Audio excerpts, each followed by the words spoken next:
All right, market forecast 2024 into 2025 here. I will preface this just by saying that this is only a forecast. It's an educated guess based on information that's in a constant state of flux here. You've got interest rates, you've got consumer sentiment, government policies. We've got an election coming up here in BC. All of these things are going to have an impact on real estate.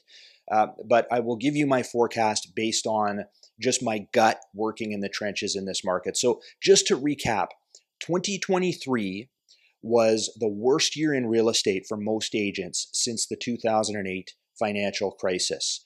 Matter of fact, half of realtors out there did not do a single deal in 2023. That's the stat here.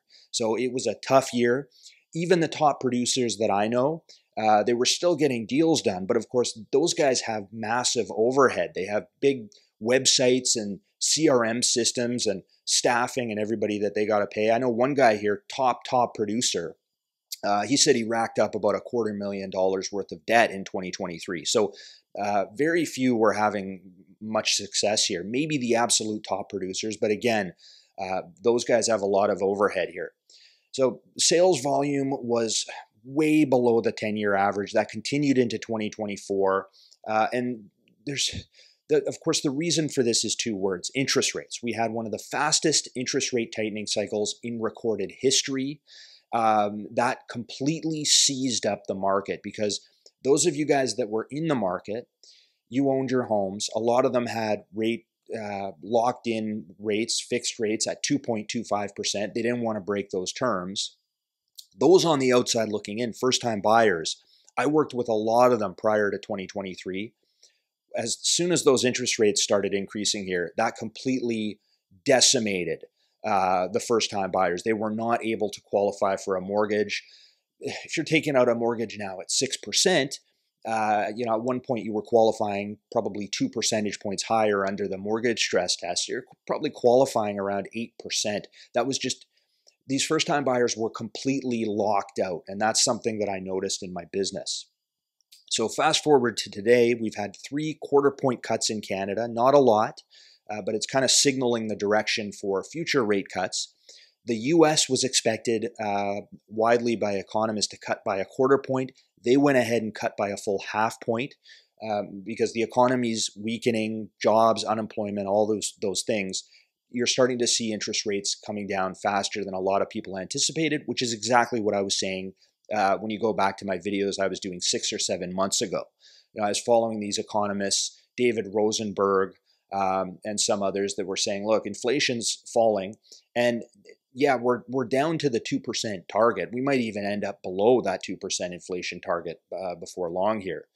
So in order to stave off a recession, I think the Bank of Canada's hand is going to be forced, and they're going to have to cut rates further. A lot of economists now are expecting a full half-point cut in Canada at the next meeting, which would be October 23rd. So interest rates are coming down about as quickly as they went up here at this point. So here's what I think is going to happen.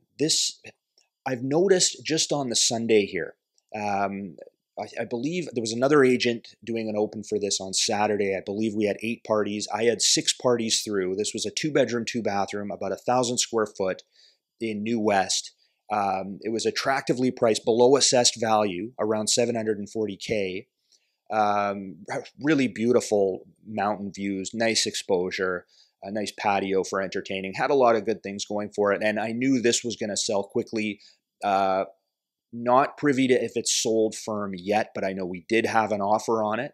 I probably won't know by the time might know by the time this video airs, but not many days on market, and we got quite a bit of action on it. What's interesting is, of those 6 parties, and this is anecdotal, I don't have any charts to back this up, but of those 6 parties, all 6 of them were young couples, first-time buyers.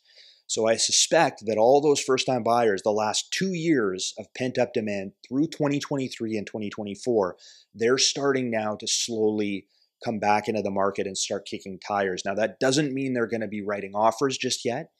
Usually what I find is from the time the buying process starts, it usually takes 3, for maybe 6 months before they actually make a purchase decision. But I think all that pent-up demand, as these interest rates continue to come down here, that's all going to be drawn forward, probably into the spring 2025 market. That's my prediction here. And again, it's subject to, look, if something out of left field happens, another pandemic, a supply chain shutdown, gasoline prices spike. I mean, there's a million things that could impact these forecasts.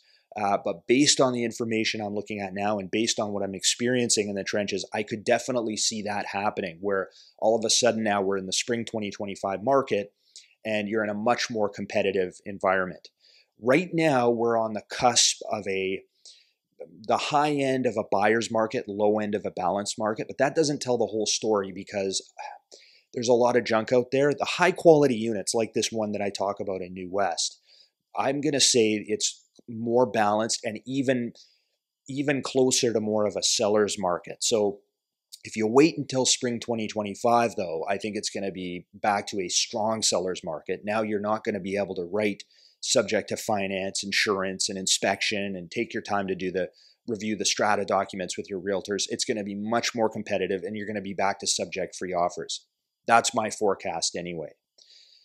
Because there's two things that are going to happen. The first is the lower interest rates, which are like gravity. It's just simple math. When the interest rates come down, it increases affordability and it has upwards pressure on the prices. The other thing that's happening here is, if you guys have followed this, they've brought back 30-year amortization. So if you're a first-time buyer, you're taking out a CMHC insured high ratio mortgage, you can stretch that amortization now from 25 to 30 years. Now, we can argue, I know some will argue maybe that's not the best policy because people are taking on more debt. I'm not here to argue about that in this video. I'm just telling you guys this is what's happened. This is the brass tacks. People buy a condo or a townhome based on, they don't buy it based on the price. They buy it based on the monthly mortgage payments, the day-to-day month-to-month affordability. And if that's coming down now, it's going to exert upward pressure on prices. So that's the brass tacks. I think if you wait, you should probably try and get ahead of this if you're a buyer, but I know most of you guys won't. It's just, that herd mentality. You're going to wait until everybody else starts wading into this market. And I do think it's going to be a lot more competitive. I'm Jay Coupar. Feel free to comment below or subscribe. Hit that green icon if you want a quick assessment on your value of your property. And I'll see you in the next video.